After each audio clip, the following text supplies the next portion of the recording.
As musicians, we like to say the audience listens with their eyes, but I think us guitar players are just as guilty of that. Because anytime we see a guitar, we immediately have a preconception, an idea what sort of music will be played on that guitar. Take this 70s style white Flying V. What is the first thing that comes to mind? Chances are it's Metallica or hard rock, heavy metal music. But it doesn't mean that's the only music that can be played on a Flying V. Think about the origins of the Flying V, the 58 Corona Vs. A lot of blues players like Billy Gibbons use that, and Albert King is one of the most well-known V guys. So I think it's safe to say that you can at least play metal and blues, and if you can play those two styles, chances are you can play a whole lot more.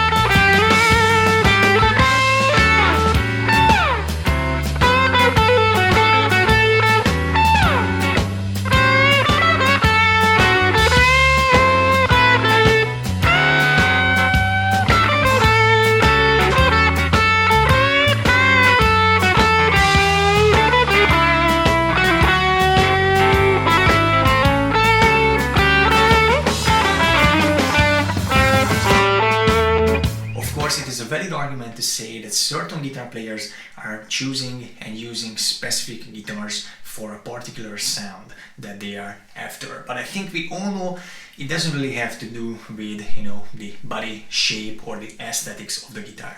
Maybe body construction, but in my humble opinion, the most important factor are the pickups. And I'm not talking about the style or the brand of pickups, but the type. So if it's a humbucker, single coil, Filtertron or P90, gold foil, and so on.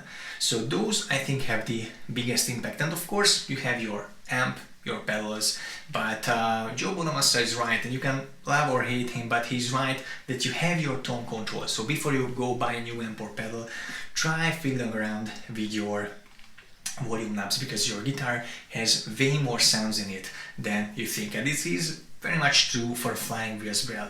Because if you think about it, this is basically a 2-pickup Gibson guitar, not too dissimilar to Les Pauls or 335s or SGs if you look at the pickup configuration. And of course maybe the body adds a couple of percentages. I'm not here to argue that. In this video I'm here to show you that you can do a lot with the Flying V. Because I wanna make this comparison with the ES335, a guitar that many Nashville studio or recording session players are calling the most versatile guitar ever. And that's also 2 humbuckers, they're usually very lower outputs or PEF style vintage pickups. These are obviously more modern, more powerful pickups.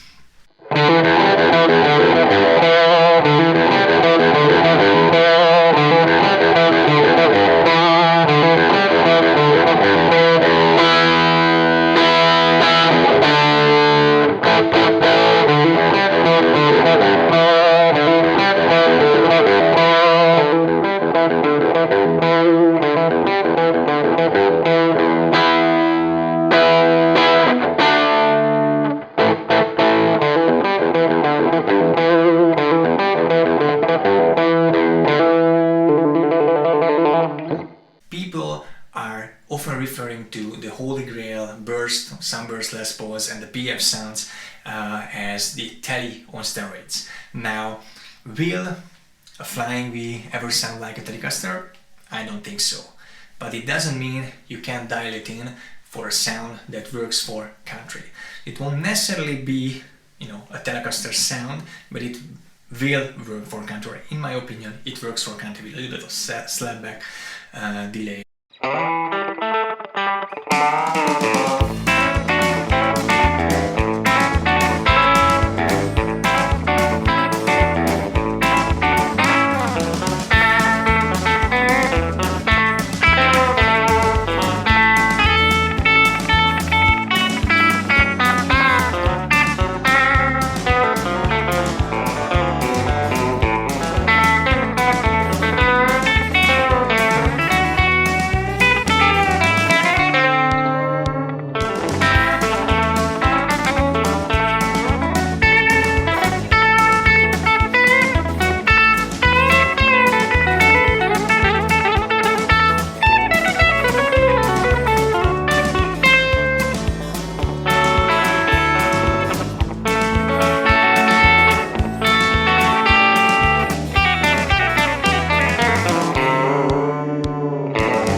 tried to add a little bit of finger picking, rockabilly style in the previous country-ish example, but I think we can go further than that and try to reach Chet Atkins clean finger picking territory. And of course people associate Chet Atkins with Gretsch guitars, and they are right, but he did have a Gibson period, I think in the 80s, and back then he played a Gibson ES style instrument. I'm not sure what exactly, but as far as I understand, it had humbuckers in it, not filter tones, but humbuckers. So if that is the case, we can try to dial something in. And what I did was actually used the middle position, because Chet Atkins usually did that with his Gretches, so I think he did the same with the humbuckers. So middle position, and I rolled back the volume a little bit and maybe fiddled around with the tone as well, but of course on the amp I turned back the volume. On the country example it was around 6, and I think I came back around 4 for this finger picking example.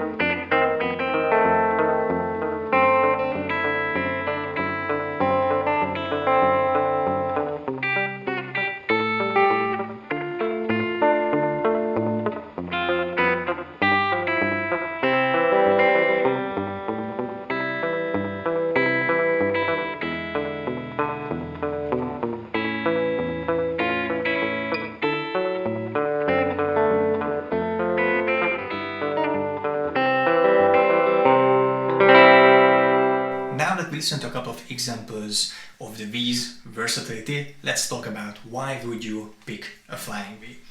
But first of all, I think it just looks cool, looks different. That's obviously the main catch. And I think for many people in my generation, it has to do with Jack Black's School of Rock. There was a white Flying V in there, but to me, I think the biggest thing was Hugh Laurie's house MD. He was playing around with a very similar white Flying V in a couple of the episodes, and actually Hugh Laurie is an amazing musician.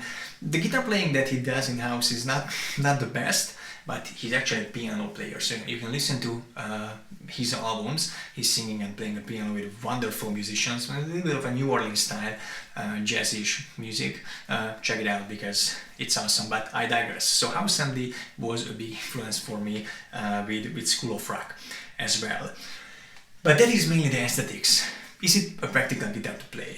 A lot of people say it's not, because I even just heard Billy Corgan recently say in a podcast, Billy Corgan from Smashing Pumpkins, that V's are the most uncomfortable guitars ever. And I argue with that a little bit, because yes, it's not the best thing sitting down, because of course it kind of doesn't stay like this, unless you have a strap that helps.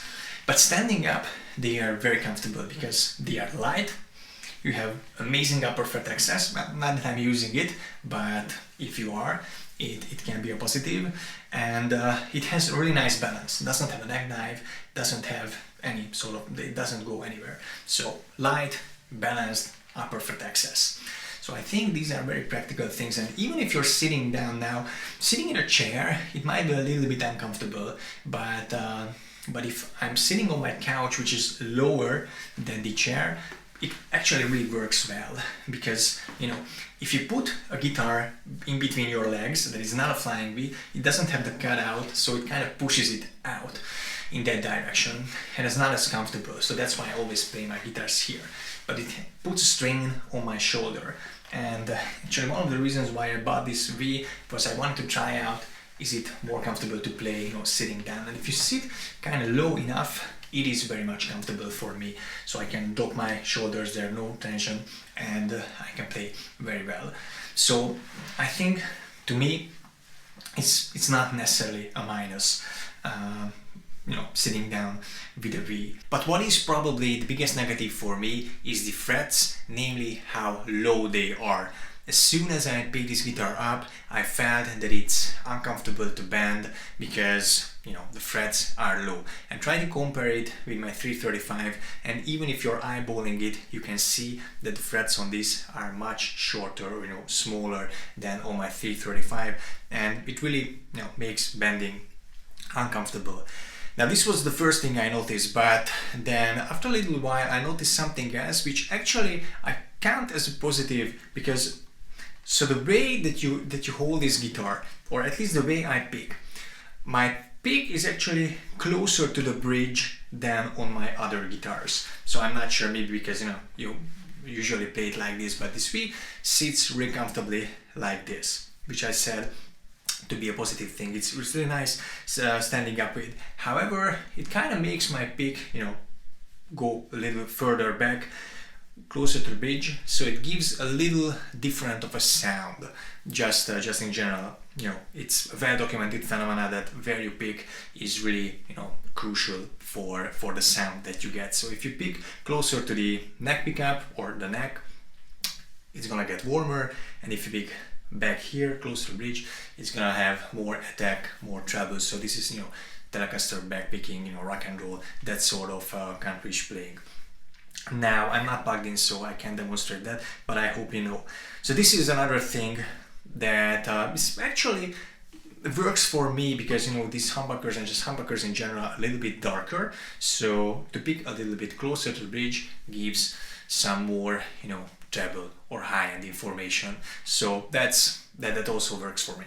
And yet I'm sending this V back, or unfortunately I have to send this V back. I think you might have spotted that there's a little missing, you know, piece here on the knob, the inside of the knob. That's obviously not a big deal, not the main reason.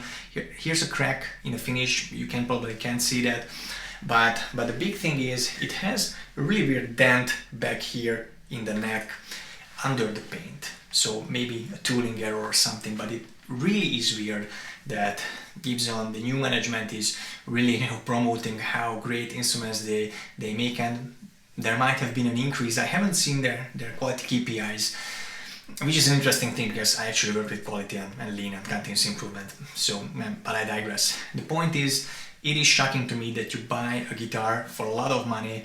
It's an American Gibson and has a really big tooling, you know, scar or dent in there under the paint. So it had to go through via several departments, and everyone had to just, you know, shrug that, it will be fine. But I don't think it is, because, you know, Gibson wants to position himself, or actually does position himself, as an aspirational brand. So it's a premium category. Their guitars are really expensive, and if they are, then you don't have that margin for error. So this is why I'm a little bit disappointed, because I waited for this guitar. This is December and I waited or ordered it in May, and I'm not sure when I will get another one, but I'm really not sure. But first of all, I know that it will decrease the resale value, but I don't know if it has any structural problems, and therefore I think it's the best decision to send it back. Although I'm quite sad, because I really like this guitar. I like playing on it sitting down, I like playing on it standing up, and even though the pickups are a little bit too powerful for me, hopefully this video demonstrated that I got a lot of various sounds out of it, and I haven't even lowered the pickups yet.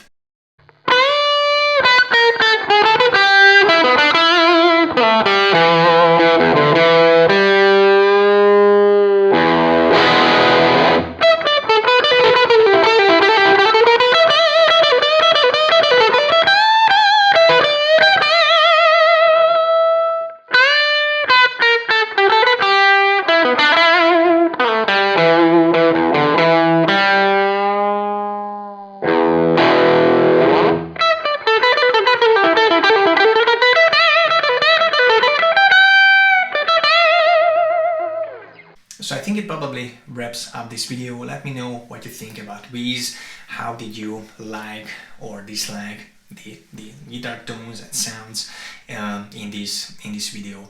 And I'm curious if you ever played a V, or just in general, how do you dial in your humbucker guitars to sound a little bit different than the usual humbucker or Les Paul or ES 335 that we all have in our heads. So thank you for watching and see you in the next one.